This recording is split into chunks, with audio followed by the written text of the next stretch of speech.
afternoon, South Africa, and a very warm, well, moderately warm. Almost. Welcome to you on this quite chilly afternoon. Winter is definitely kicking in. My name's Jeannie D, and welcome to Afternoon Express. Yeah, welcome indeed. I'm Bonnie Booley. You are definitely dressed for the coming winter. You're channeling Thank you. Jackie O. I'm very... I thought to myself I'm going to dress wintry, and we all know that I don't love a winter outfit. Well, I'm still hanging on to summer for dear life, because today we'll be chatting about gearing up for the winter. We have Kelly Schreuder to tell us about what foods will help build our immune system. And of course, Dr. Chamendran Naidoo talks to us about what happens if we get sick or how to prevent getting sick this winter. We also have a health and safety expert, Brent Lawrence, in the loft, who's going to be telling us how to protect our homes and our families this winter. Do you know that Danilo's been sick all week?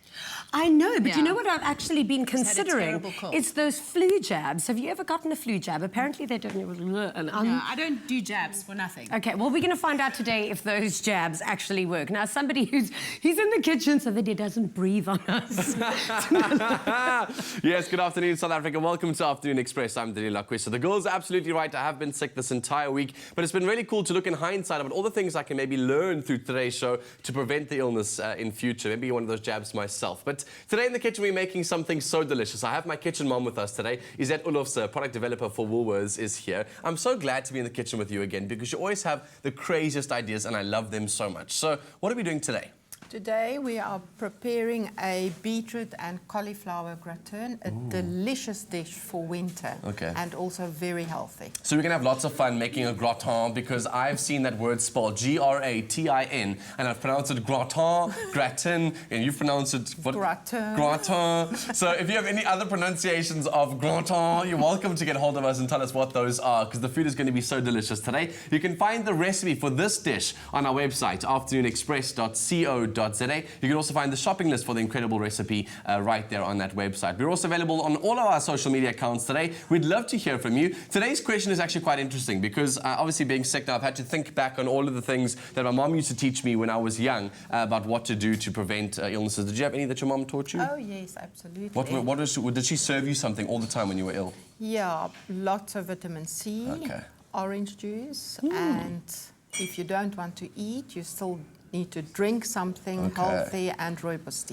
Good ideas. So it's nice and local, some ideas. My mom used to make me this cabbage soup that she used to put in the freezer and just leave it so I could come home and defrost it. And she also used to make me that lemon and ginger stuff. If you guys have any ideas of what your mom used to make for you when you were ill, you can get hold of us on our social media sites. Our Twitter handle is Afternoon Chat. You can use the official hashtag Afternoon Express. Share all your ideas there. Or go into facebook.com/Afternoon Express. Or just find us Afternoon Express and go and comment and tell us what your mom used to do for you when you were ill. And we want to know from you. You can also give us a call, 083-913-3728. It's all about you today and learning to overcome all those illnesses. Over to the couch.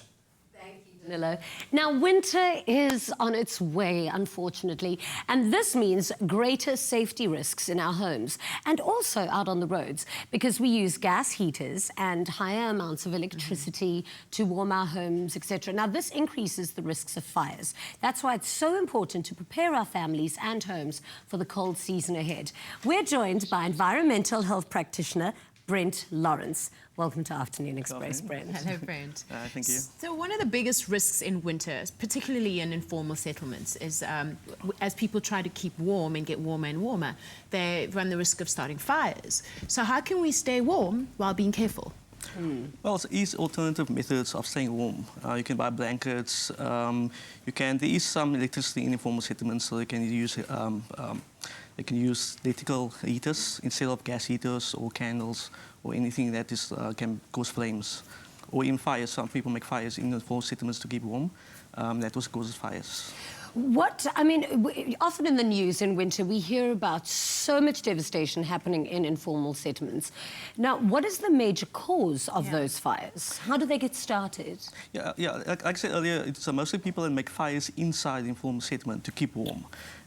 It is a kind of sad story, but that is how people survive during winter. It means it's freezing during winter, so they do anything to keep warm. How are the electrical connections even set up in informal settlements for there to be electrical errors? These informal settlements that government has set up electricity for them, But informal settlements grow every year, and the parts it doesn't grow doesn't have the electricity yet, and that is where people start making fires using candles, gas heaters, and things like that. That can cause fires. Yeah, and in our homes, in terms of just like our electrical wiring and kind of overloading the plug sockets because we're plugging in so many things, how can we be, have precautionary measures in place in the home? Yeah, first thing, don't buy faulty electrical equipment. Don't buy equipment that is at the dodgy store.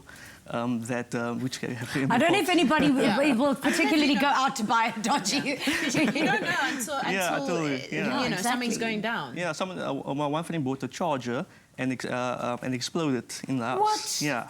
I've seen that before, actually, when sometimes somebody's charging their phone as well. If you're using your phone while it's charging, apparently there's a risk that it can explode as well. But practically, what are the do's and don'ts? The do's and don'ts is, like I said, do not overload your plugs. Do not buy faulty equipment. If there's load shedding, lots of people keep their things on when they make food, and the electricity is off, and they say, "Oh, come and go buy takeaways," and they go out without thinking of switching off the stove. And they come back, the place is burned down, or the kitchen is burned down.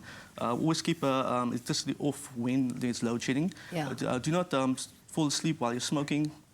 If you are using candles, do not keep it near to curtains or any place that is like flammable material. Just make sure that you educate your children as well. Don't fall asleep with the candles, or don't fall asleep with the heater on or any gas heater. That's fascinating. You know what during load shedding, what was quite fascinating as well, is apparently when the electricity's out, you've got to switch off all of your plugs because when it comes back on, apparently that surge of power to something can blow your TV and like burst all of your appliances at home as well. You can buy you can buy surge protectors at any hardware shop. And that is to regulate the spike, where when electricity comes on, it's a big spike, but the surge protector brings the spike down and regulates electricity. So that surge, if you haven't got a surge protector, will damage your especially expensive equipment like your flat screen TVs or your computers. Something I've always wondered about is in winter when you attach another plug to another one and then something suddenly trips and then you have to go to your main switch to switch it back on again. Like, what are the do's and don'ts around that? Because I always end up by the main switch like, so afraid something's going to go wrong. Yeah, if you have more than 3 plugs on top of each other, that is fine. You're not allowed to go more than 3 plugs. And also, like people like plugging in things that has elements, for example, a heater and a fridge. Guys, I may have to go home right now. Yeah. My house is a risk right now. No, I'm joking. Yeah, and air cons as well. A lot of people's putting air cons now in now, and they don't do proper connection. They plug it directly into the plug. You should have an extra breaker on your distribution board for air con and for your geyser as well. Oh, really? Yeah. My geysers once burst. I mean, it's worse really, than that it's awful. Now, how safe is gas? Because when I was renovating an apartment, they wouldn't allow me to put in a gas stove in an apartment, but you can have in a house. Why is that? You probably had an incident at your apartment. Probably somebody that had a gas stove and it burnt. Yeah. Oh, really? That is why people get scared and they put these rules in. Gas is safe as long as you know what to do. Like I said, you don't sleep with it on. You only have it on until you go to sleep. You go to bed. So I have a gas stove. So question: do I keep the cylinder that's feeding the gas into the stove on all the time, or do I switch it off when I'm not using the stove? You switch it off when you're not using the stove. Really? Remember, Even if you've got to go to the main gas thing and switch it off? Each time? Do you have to switch it off at the main gas cylinder each time? It depends where your mains are. If it's in the house, then you can switch it off. If it's outside of the house, then you don't have to. But the thing have I been inhaling gas? You smell like it. As long as the gas is burning, it's fine. But if you have the gas on and it's leaking somewhere, you can die. I mean. Oh, like if there's like a little hole in the pipes or whatever. Like that. Even especially when people are sleeping and you're sleeping and the gas fills out and you suffocate, it takes all the oxygen away. Yeah. Which is one of the things that also happen in formal settlements. People keep the doors closed, the windows closed. Fire needs oxygen to breathe, so the fire burns up all the oxygen in the place, and then you die in your sleep.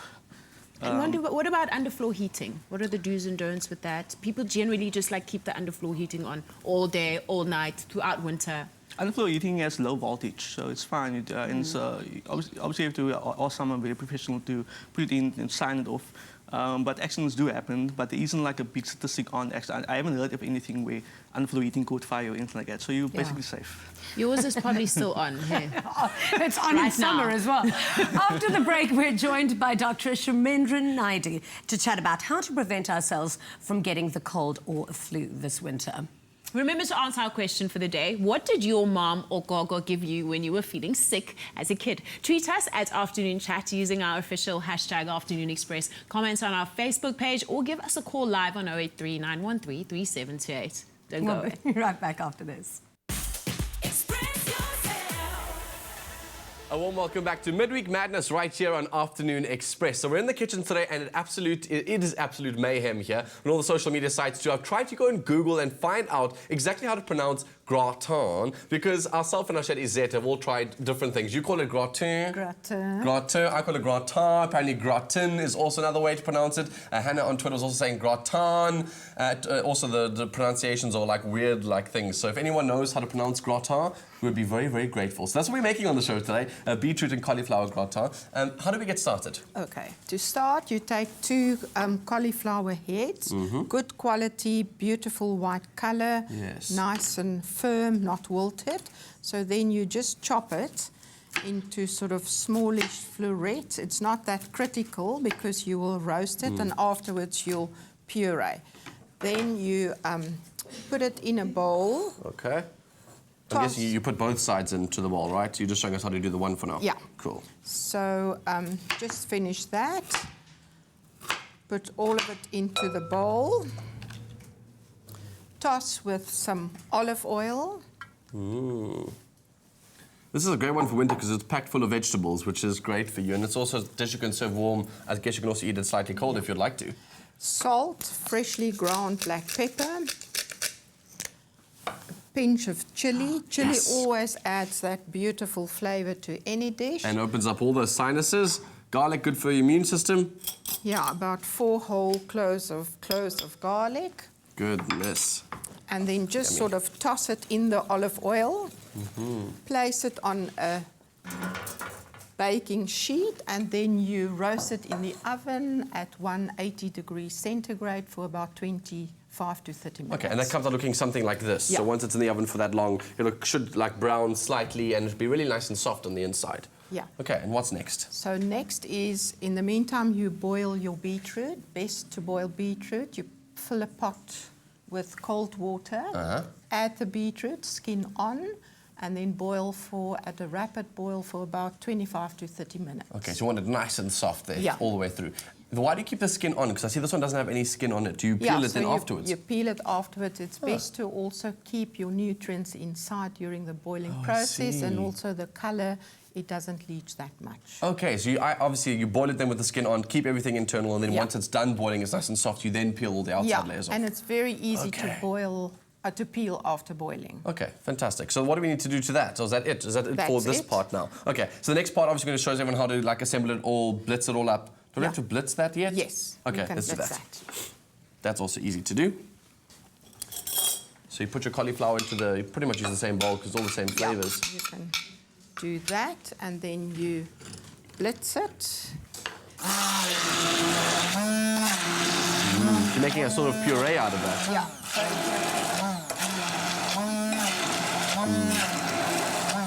Oh wow, it almost turns into like a paste. It becomes like a mash in so many ways. Cool.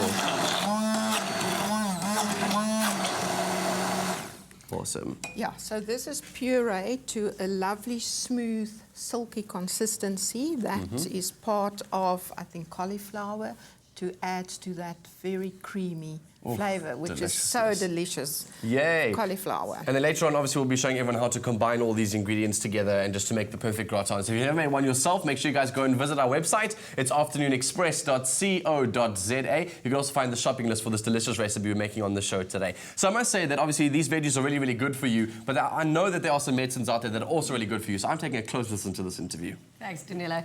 Now, we all know that with winter comes the dreaded cold and flu. We know this every year, yet there are still a lot of misconceptions around about how to prevent and treat colds and flus. So with that in light, today we're joined by our resident doctor, Chamendran Naidoo. Welcome. Thank you, thank you. So most of us, like every winter, try to like self-medicate because at some point you get a cold and you're like, I've had this before, I know how it works. Yeah. But then you hear about people landing up in hospital because they had a flu and I'm like, okay, how do you know when it's now time to go to the doctor and get it sorted out, or will this pass if I just treat it myself? The big thing is, actually what you mentioned in the intro, there's a big difference between colds and flus. Is there? Is it not just the same thing? Nope. Okay, what is the difference between a cold and a flu? Everybody thinks it's the same thing, but it's not the same thing at all. Okay. They're caused by different viruses, and generally, the flu is more serious. Oh, really? Yes. Common colds are common, and it's caused by the rhinovirus, coronavirus. It can be caused by the influenza virus, parainfluenza virus, but that's not the really serious one. That's the one where you kind of got a runny nose, blocked nose, a bit of a teary eye, sore throat. You may get a cough. However, the flu is when you've got that high fever, you know, you just feel like you've been hit by a bus. Oh, yeah. Either you've actually been hit by a bus or you've got a flu. Yeah. It is so severe. Yeah. And the predominant features of the flu is the high fever, the body aches, and the joint pains. So that's flu. So a cold is, whatever, I can still go to work today. A flu is, you're Generally. sick, you should stay in bed. Generally. Yeah. Okay, now they treat flus with vaccines. Well, Am I technically, right? they try and prevent flus with vaccines. And do Okay, those so- vaccines work? Yeah, what is a vaccine to start off Well, with? yeah, that's a good question, actually. What a vaccine is you are basically giving the patient, we're giving The ourselves the small virus, amount. but a lot of people, I don't want to scare everybody and say, we're giving you the virus, you know.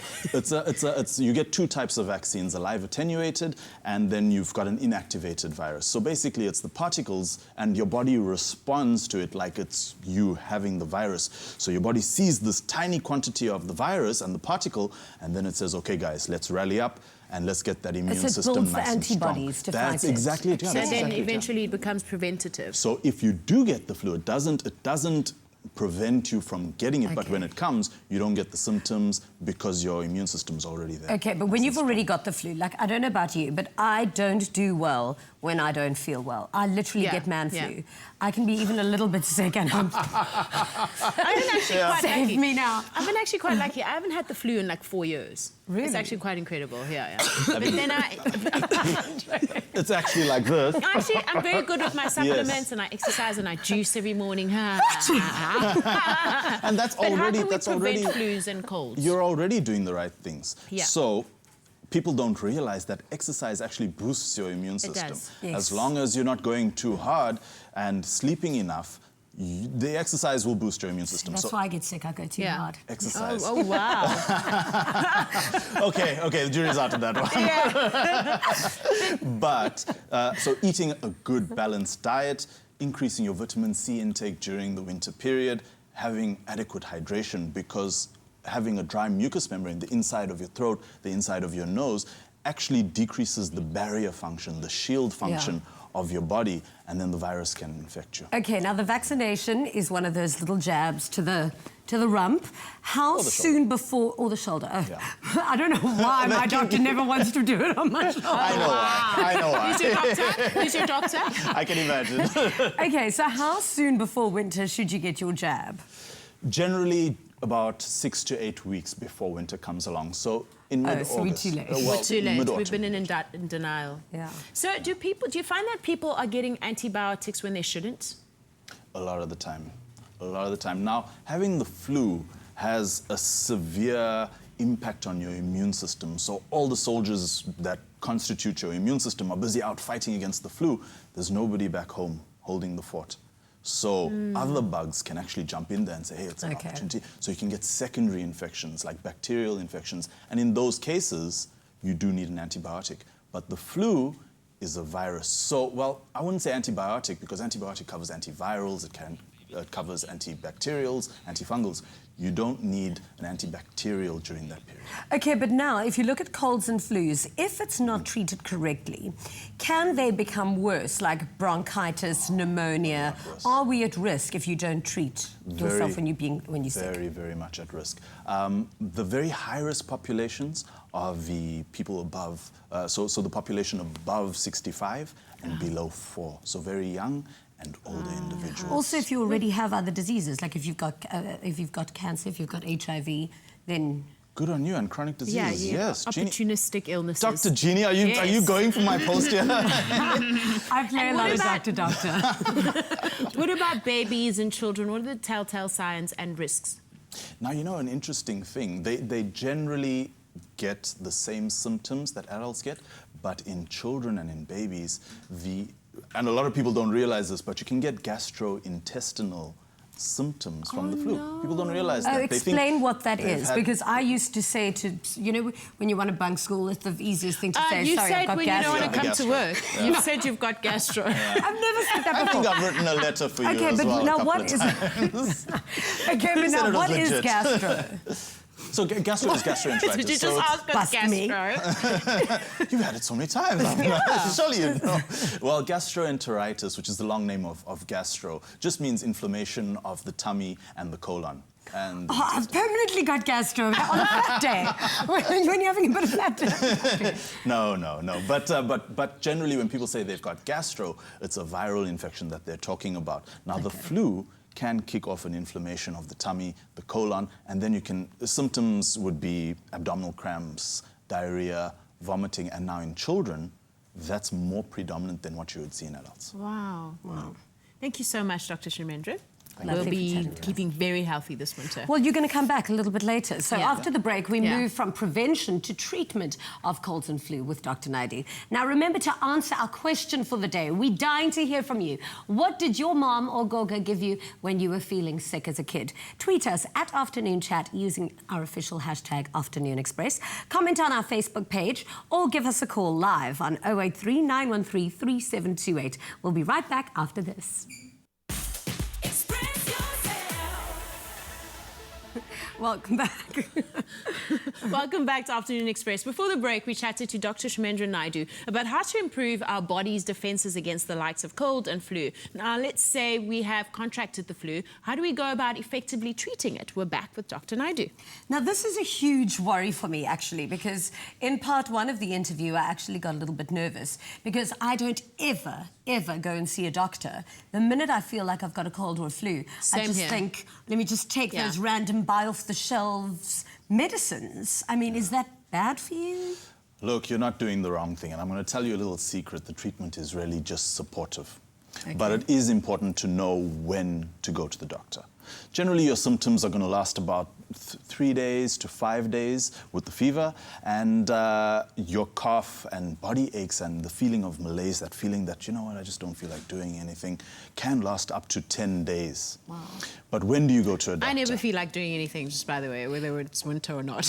Okay. So you know when you actually get that feeling that you're starting to get a little bit sick and you're feeling a little bit headachy, you know, on those winter days that are just like headache just days. uncomfortable, So what I usually do then, I pop those orange little effervescents and I'll take one after breakfast and I'll take one after lunch, thinking that I'm actually building my immune system and taking all those vitamin C things. Is that helping me? It probably is a vitamin C supplement, and that is actually good for you to build your immune system. Okay. But basically, when you start to feel that scratchy throat, that runny nose, that congestion, the good thing would be to hydrate and rest. As soon as you start coughing, look, studies show that exercising can actually decrease the duration of your illness by about a day or so. However, yeah, you know what I was going to say. It's better to rest. Yeah. Surely I heard that somebody who was exercising when they had the flu got a...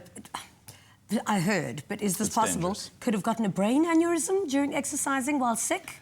I wouldn't say, look, there's a lot of things that are possible. The human body is so fascinating, and it works in that kind of way that we don't understand it completely. However, when you have the flu, you're putting quite a demand on your body. Your body is, and you know that. That's why when you're sleeping, you're sweating so much. I mean, it's because your body is struggling to fight this infection. Now, your body takes all your energy supplies and says, okay, guys, we need to fight this infection. Now, when you go through to the gym and you're exercising, immediately your body needs it. So it doesn't think about whether I'm going to last, like, you know, the next 3 days or so. It says, right now, my muscles need this fuel. So it shunts all that energy into your muscles and says, okay, but now there's nothing for the immune system. Yeah. And then the virus just goes. And then it starts infecting other parts of your body, like your heart, like your brain. I wouldn't quite say an aneurysm, but... What about old wives' tales, like just home remedies that our gogos and our mothers used to use? Like, I know of one where people use garlic, stony... boiled whiskey. and they add all kinds of stuff and they boil it for like an hour and then Ginger, they drink it. garlic. And can you sweat the flu Lemon. out? Can you drink all the stuff and then sweat out your flu? People say stuff like that all the time. Yeah. Well, look, I think it's more a case of you feel a lot better, and when you sweat a lot, it just pushes you to hydrate a lot. So it's more the hydration that is helping you as opposed to the actual sweating. But here's the danger. Fevers in kids can be very, very dangerous because children, because of their immature brain, because their brain is still developing, they are very sensitive to high temperatures and they can end up having seizures because of the temperature alone, not because of the virus. As a child, I got a fever that I hallucinated and my mother threw me in a freezing cold bath. Wow. Is that the right thing to do? It's very interesting. Look, I don't know if I'm going to say anything about your right now. About? No, but I just remember feeling like, I don't remember my hallucinations. Well, you remembered that you hallucinated. I remember that I hallucinated. And when we're getting over-the-counter medication for kids and toddlers and babies, like, what's the limitation? How much can we just get paracetamol? Are there other stuff we can get, or do we have to be careful? Paracetamol, ibuprofen, anything that will treat the fever adequately. Like I said, the fever is the most important thing that you want to bring down in the child. It's a bit tricky because with adults we can take things like chlorpheniramine, which helps very nicely to decrease the congestion in the nose. But in children, it's been shown to increase their blood pressure. Things like aspirin can actually cause what's called Ray's syndrome in children. All of these things, you know, it kind of has our hands behind our backs when it comes to kids, so they kind of just have to struggle it out. But the take-home message is get that fever down. Wow. Besides colds and flus, what other sicknesses are we more prone to in winter? Besides colds and flus? Yeah. You see, the thing is, a lot of the times during winter, we tend to be a little bit more slack with ourselves, so we don't have that balanced diet. We don't exercise as much, and then we wonder why we get sick. Also, during winter months, we are in close contact with each other. We're not going out. So generally, we are all in very confined spaces, and it's very easy for things to spread. One thing I did want to mention is a lot of people think that the cold causes the flu. It's not so. Okay. Right. It's not so. It's actually only people. I don't know if you've ever wondered why you get the flu in winter. Yeah, because our mothers say, put on a jersey, you're going to get cold. Yeah, or don't run out in the rain, or put on socks because your feet are so cold. Yeah, now the thing is, I mean, we can do it in summer and we'd be fine. The reason is because the influenza, the virus, is actually more stable in colder temperatures. What about when they say, oh, there's a bug going around? Like when somebody gets a little bit sick during winter, they say, oh, there's a bug going around, that's why you're sick. I mean, what does that actually mean? It's actually a very important question. When they say there's a bug going around, what they mean is somebody's got it and it's a contagious disease, so it's something that you can catch from them. Influenza is spread from droplet infection, so like coughing in the vicinity, person-to-person contact, and then also objects that we're using. So the important thing is during the winter months to keep washing your hands, to avoid touching your eyes and your mouth too regularly, and just if you are sick, to cough into your armpit and make sure that you're doing measures to help everybody else. Okay, now with that, every season or every winter season, there seems to be like the flus or the colds of the season. A new strand, and there's always a different strain. So what is the strain of the season? So the strain of the season is basically the flu is, I'm just wondering how technical to get here, but... No, but explain it so that we can understand. I need to understand. So how a virus is structured, it's got a protein envelope that where all the DNA is based. Now that protein envelope, there's different particles in it. An H particle and an N particle. Now, people have often heard H1N1 or H2N2. That was the now what that means is, yes, now at the moment, there's been documented 18 H particles and 11 N particles. Now, they can kind of combine. It gives you about 198 different variations. Oh, my goodness. Now, those different variations can kind of be predicted. And every year it just changes a little bit, and then that's when the vaccine comes in. We try and predict what the variation is going to be. That's called antigenic drift. So is there a variation already this season? Every season. Okay. So we try and catch it with the vaccine, but it's not 100% certain that it's going to prevent it. Wow. But we do our best. Thank you so there much. you have it. Go and get your anti-vaccine as soon as possible. And this is exactly why we're keeping Danilo far away from us, because he's sick. I promise not to cough anywhere near you guys. So the days are counting down and it's less than a week left till the start of the 3rd season of Win a Home right here on Afternoon Express. Follow our 3 young designers every weekday from the 16th of May as they turn 3 empty apartments into dream homes with expert colour advice from Plascon to create on-trend living spaces and luxurious Caesar stone surfaces, all at the award-winning Valdevie Estate, conveniently located in the Cape Winelands. Enter the grand prize competition on privateproperty.co.za and you, the viewer, stand a chance to win one of the completed apartments. Win a Home is proudly brought to you by Private Property in proud association with Nedbank. Now, after the break, we're joined by dietitian Kelly Schreuder, I called her Alec, to chat about what foods help boost our immune systems. Don't go anywhere. I'm Danilo Acquisto. I'm Bonnie Booley, and Afternoon Express wants you to join the conversation. Like us on Facebook and comment on our daily questions. Send us your tweets at Afternoon Chat using that official hashtag Afternoon Express, and follow us on Instagram for exclusive pictures. Or let your voice be heard by calling us live during the show. For more info on our daily topic, visit afternoonexpress.co.za and check out our social media platforms where we inform you on what's trending in our loft this week. We love to hear from you on Afternoon Express, weekdays at 4 p.m. Find it on 3. A very happy and warm welcome back to Afternoon Express. Today's show is all about preparing our bodies, homes and families for the winter ahead. We've discussed how to prevent and treat colds and flu, but now we turn our attention to nutrition. We're joined by dietitian Kelly Schreuder to chat about what foods to eat during the winter and what important nutrients they contain. Welcome back to our loft. It's good to have you. Thanks, Danilo. I'm very excited about this conversation because I've always had the stigma in my mind that said, if I can get it in a medicine which is much more concentrated, why eat it naturally? Do you have a response to that for me? You mean in a multivitamin Yeah, instead of food? if I can take like a vitamin C supplement, why eat oranges? Well, our bodies respond so much better to real food than they do to another artificial type. So if the research that's done on nutrients, generally speaking, we respond better to the real foods that contain the nutrient than the supplement. Okay. So food is very important when it comes to boosting the immune system. It is. You can use a multivitamin if it's really essential, but generally I try to avoid recommending multivitamins to people because it makes us lazy. Yeah. You know, you go, well, I'll just take a multivitamin instead of eating my spinach. And it doesn't do the same job. Exactly. I also heard Jeannie mention in the previous interview that, I mean, taking a lot of medicine can also be really detrimental to your body if you're taking the same thing for too long periods of time, and we tend to neglect certain other elements that your body needs. So balance all the time. Variety as well. Yes. Not just balance, it's variety. So when you're eating lots of different nutrients, your whole system is healthier. Okay. So the winter season is here, basically. People say it's still coming. It is here, okay? I've already got the flu already. I've had it like 3 times the last 2 months. So I really need to learn some tricks from you. I need some good nutrition. So let's start at the beginning. What should we be adding to our diet and what should we be removing from our diet? Okay, so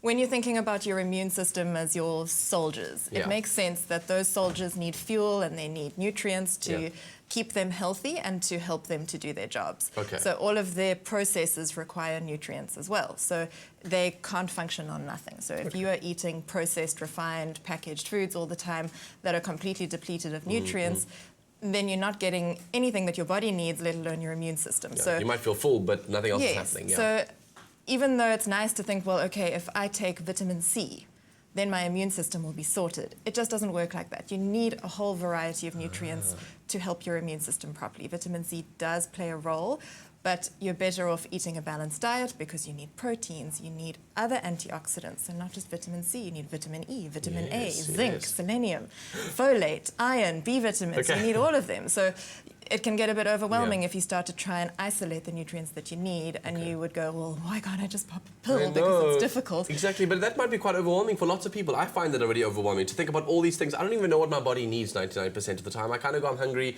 This is a sandwich that has like maybe 2 elements in it. Where should we start? Give us a base point, because what have you got in front of us? All right, we've got lots of nice examples of different foods that do contain key nutrients that your immune system needs. So let's look at the yogurt first, because that's almost a nice one to talk about on its own, because The yogurt is here because it's related to our gut health. So we have bacteria that grow inside our intestines, and those bacteria really contribute to a healthy immune system. They help us to modulate our immune response in our body. So having good bacteria in the form of fermented foods like yogurt helps you to make sure that you're colonizing your intestine with healthy bacteria. I actually understood that your immune system, in fact, lives in the gut. In a lot of the ways, it lives in the gut in that sort of lining because it is filled with all the bacteria. So it is there. So and antibiotics, if you're taking them while you're sick, just depletes all of that bacteria, and your gut actually starts to deteriorate. It's a terrible idea. So the idea of having a yogurt is a good supplement for sort of probiotics. Exactly. Exactly, and that's exactly what you said there. If you're going onto antibiotics, you should take a probiotic along with that because it really will restore that balance. Okay, good. So some of these other foods here, these pumpkin seeds have lots of zinc in them. So that's not the only source of zinc in the world. It's just a really nice and inexpensive source of zinc. And it's yummy. You can eat it like popcorn. It's great. Yeah. And then this is here. This little pile of carrots contains beta-carotene. Okay. The only way I ever remember the color is because it's the same as carrots, and all the orange vegetables and the orange fruits as well. So things like papaya contain beta-carotene, which is a precursor to vitamin A, which is great for your immune system. Yes. Also good for the skin. Yes. That's it. Cool. So part of that is that it sort of contributes to maintaining your mucous membrane. So that's one of the functions of vitamin A, is that it maintains your mucous membrane so stuff doesn't get in as easily. Oh, I see. Okay, so it's a good preventative measure, but also all the time. Absolutely. Okay. So here we have a lovely collection of whole grains and some lentils and fruits and vegetables. So that sounds like healthy eating, doesn't it? Already, it feels like, how am I going to make that into anything that looks even vaguely delicious? But so there's vitamin C and fiber, which also works hand in hand with these probiotics to keep you having a healthy gut. So there's vitamin C there. It also comes in vegetables like broccoli and red peppers. So it doesn't just have to come from broccoli's fruit. got vitamin C? Loads. How cool. Yeah. So it doesn't just have to come from oranges. And the spinach is a fantastic source of vitamin A as well, that beta-carotene. So lots of leafy greens are fantastic for that. Yay. So, and then also the lentils and the whole grains contain selenium, and they contain folate and B vitamins. So again, we're going back to not just one nutrient. They're all providing different things. And when you're eating a whole food, it comes with a whole lot of benefits. It's not just one isolated nutrient that you throw into a glass and it fizzes and it's one thing. Kelly, I feel like everyone at home is busy scratching through their cupboards right now, going like, I need to throw everything away. I can't eat anything now. No, just eat it all as long as it's whole and real. Eat as much as you can, as long as it's really raw and good for you. Okay, so the idea is to keep your diet as balanced as possible, but the key things to remember are supplement your diet with other things. So make sure that you are eating your yogurts for your immune system, and particularly for your gut as a whole. Eat different coloured vegetables all the time. Try and keep changing up the kinds of vegetables that you eat. Is that a good tip? That's a brilliant tip, because the different colours of the vegetables give us very special antioxidant nutrients and anti-inflammatory nutrients that help to modulate your immune response as well. Oh, good so idea. remember that while you're sick, your immune system is working hard to handle sickness. So if you have some other trauma going on subtly in your body, maybe you're eating something that's making your gut upset and it's a little bit inflamed, then your immune system is compromised a little bit. So it's not able to fight illness as well as it could if you have this sort of low-level systemic inflammation. So eating more anti-inflammatory nutrients like those in lots of different coloured vegetables would help to modulate that immune response. So you're aiming to do anti-inflammatory eating. So that's where inflammation comes in with immunity. So another really important nutrient on that level for like inflammation is omega-3 fatty acid. Yes. So if you are eating oily fish, you're getting omega-3 fatty acid. Which is really good for you. People always say it's not good for you, but it is so good. It's so good for you. You don't need to eat it every day, but if you eat it once or twice a week, and you know, it could be sardines, it could be pilchards, it doesn't have to be salmon. It can be a supplement, right? Because I take omega-3 supplements. That's also, that's a good alternative, taking a fish oil. Yes, but if you really can't stand fish, then it's a really good supplement to take. Amazing. Kelly, I've learned a lot. I've written so many notes in my mind. I'm making sure that I take this home with me because I'm so tired of this flu. I refuse to get another one. Thanks for joining us in the loft today. Get well soon. Oh, I hope so. Hoping the dish you're also making on the show today is going to cause a lot of people to get a lot better very, very quickly. So remember to answer our question for the day. Today it is, what did your mom or gogo give you when you were feeling sick as a kid? You can tweet us at Afternoon Chat using our official hashtag Afternoon Express. Comment on our Facebook page or give us a call right now live on 083 913 372. I'm looking forward to taking some of those calls because these stories are going to be amazing. I know you and I were discussing it early on, which is really, really cool. So we're making a gratin, whatever you pronounce pronounce it, gratin on the show today. We've prepared our our cauliflower, and we've mushed that up quite nicely. What's left? I've also added some mascarpone to the pureed cauliflower. It adds a lovely richness to the dish. Yummy. So instead of using yogurt, we're putting some other kind of sort of fermented something in there for our gut. You see, I'm learning.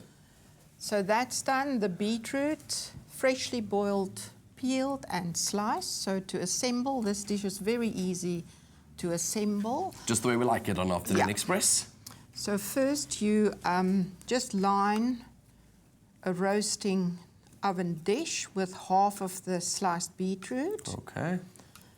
It's almost like kind of making a lasagna, but with vegetables. Yeah, and it's beautiful. I mean, beetroot being a root vegetable, it's also so nutritious. The color is beautiful, lots of fiber in it, and the combination of the intense color of the beetroot with your white cauliflower and the sort of cheese. Isn't that beautiful? It's amazing. And it looks so healthy for you. Yeah. Oh, yummy, so you yummy. add all the cauli puree. And then I guess one more layer of beetroot. Yeah. So cauliflower is part of the brassica family, which is broccoli, Brussels sprouts, and again, full of nutrients. The beauty of cauliflower, it's also low in kilojoules, so it's a very popular low-carb vegetable. Jeannie just suddenly became interested in this cooking segment right here, I'm pretty sure. So anyway, you layer with the rest of the beetroot on top. And that's adding like another sort of, as you would add pasta layers, this is the sort of layer of beetroot that we're adding instead. Okay, it's your fleshy meat. Yeah. Your fleshy vegetable. Next thing, some buffalo mozzarella. Oh, buffalo mozzarella. This stuff is thebomb.com. I have washed my hands. It is the most so delicious you thing. just torn it over. I'm guessing if you Just can't look find... at the color contrast. Oh, yummy. If you can't find, obviously, mozzarella di bufalo, you can always buy yourself... what is the other one called? Also, with that, it's got the almost liquid mozzarella on the inside. Can't remember. Looking for a drying cloth. Here we go. Please. Sorry. Thank For you. your hands. Anyway, so that's some freshly grated Parmesan cheese over. Yummy. Oh, Izette, you're such a pro in this kitchen. I could have you as mom in the kitchen any day. Yummy. A lovely winter dish for a vegetarian. You can have it on its own with a crunchy salad, crusty bread. I'd love to see how everyone else makes this dish at home because, I mean, it is one of those ones that you can keep cold and just keep reheating and it's so delicious and it's so healthy for you at the same time. If you want to get the recipe for this... We're not done yet, though. I know we have to put breadcrumbs. Sorry, I'm busy jumping ahead of the gun here. Then just top with a layer of breadcrumbs. Which browns to have nicely. Au gratin. Aha. Because gratin comes from the root word. Great. Yeah. And then some additional oregano. You can also replace the dried oregano with fresh basil, coriander, thyme, Italian parsley, another grind of black pepper, salt. Then you bake it in the oven, 180 for 25 to 30 minutes. Delicious. This is also ideal as a veg side dish for your roast. Instead of making a bake or something, you can make something like this. So delicious, and it's really simple to make. So if you guys want to go and get the recipe and the shopping list, it's on our website, afternoonexpress.co.za. We'll see you after this. Welcome back to Afternoon Express. Now, we're talking winter safety, from home safety to health safety. And today we don't want to get sick, but we are asking you, what did your mum or gogo give you when you were feeling sick as a kid? Clearly, nobody gave the little Italiano anything. So Don't laugh. So enough. Mouth closed. So Tanya De Silva said on Twitter that living in a Portuguese household, as a kid, Mom would always give me sliced carrots soaked in orange juice and sugar overnight. Oh, wow. I'm Portuguese, my mother never gave me that. I wonder if that helped. Yeah, I'm going to try it. Doesn't sugar depress the immune system? Well, in excess amounts, yeah. But she was definitely onto something with the carrot juice because carrots are very high in vitamin C. And the orange. Nutrients in there. That sounds quite delicious. Good on She you, got Mrs. carrots and DeSilva. nutrients. I got Mrs. boiled DeSilva. whiskey. Different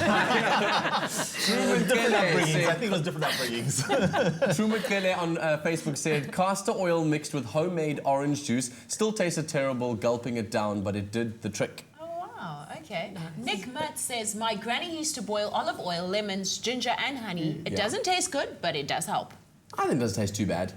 Yeah, I do. Well, it's clearly not helping you. Uh-huh. You know what else I used to have? What's that stuff? It's called molasses. Yes. Oh, malt we used to have as well as a kid. Oh. Like a tablespoon of molasses. Yeah. The B vitamins. That's My mom probably gave why us that. someone gave it to you. We got that because I wouldn't eat. I just didn't eat as a kid. So my mom said it would give Supplement me an all nutrients, appetite. yeah. Yeah. So Mtabo Mohlatole says, my granny used to boil cayenne pepper, the best medicine for that irritating cough. And I didn't used to understand, but only realised that cayenne pepper has a lot of medicinal benefits. Definitely. It's so I good didn't for even know you. that. I must actually ask you guys something that I must ask, because does this stuff work? Because if you're going to get exposed to the virus is stronger than anything you can take anyway. Like, can you really prepare your immune system for a cold or a flu? It's about supporting your immune system. Really? And you can? So, Yeah, like, even if you most are exposed to it, you can still not get it? Well, you're not Clearly listening, our- you're not our listening to our Our entire immune systems interview. are really strong. Daniela. Are strong as steel because you've been sick Great, all then you week. can sit next to me, I can cough, I can touch you, like, we can have a good time today on Afternoon Express. Let's take your calls. Andrea, welcome to the show. How are you? Good and you? Very well, thank you. So, do you have a question or a comment? It's a comment. Go for it.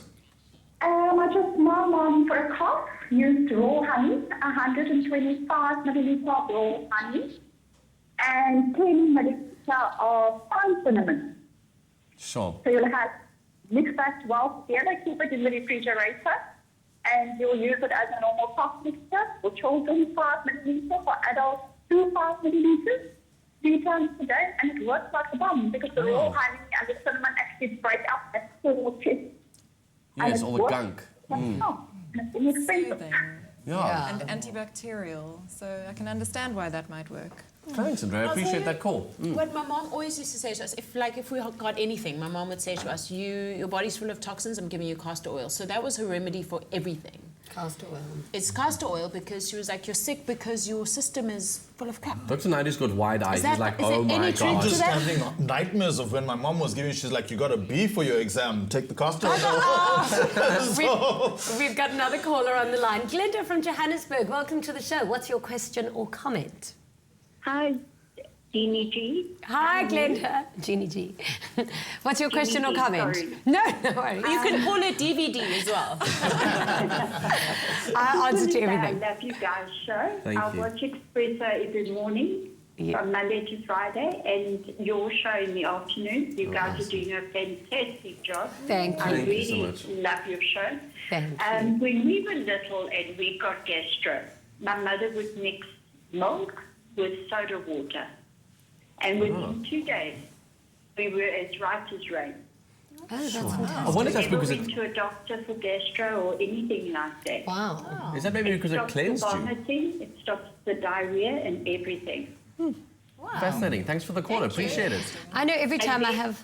Oh, sorry. Carry on, Glenda. When we were small and we got flu with the sore throat, there was a herbal medicine that you could buy at the chemist. They called it Roy Poya. It was a little bottle of orange powder, which you put as much as you'd put on a tikkie on a teaspoon. A little And ticky. you throw that into the back of your throat. And within 2 ticks, the Lovely. sore throat was gone. Seems like everyone has their Shame. own remedies, Glenda, which thank is you awesome. so much for your you. call. And thank you for loving the show as much as you do. Shame. So I think I remember when I had gastro, like flat Coke and then Marmite on dry toast. Oh yeah, white got bread, that too. white toast. Yeah. Oh, that was the cure for everything. I think it was just to kind of get the electrolytes back into your system was the point, right? Yeah. Thank you so much for coming through to the show today. I feel like none of us are going to get sick when he tries to use his little flu as an excuse not to come to work again. I'm actually over my flu right now, so I'm going to dish up your food with you guys. I promise you we're all good to go. And my immune system is doing much better. So. And we're going to be back again tomorrow at 4 p.m. on SABC3. But for now, have a wonderful evening further. Thank you, good night, and happy eating. Ciao. Mwah. Bye. Please dish me some of that Danilo. It looks so good.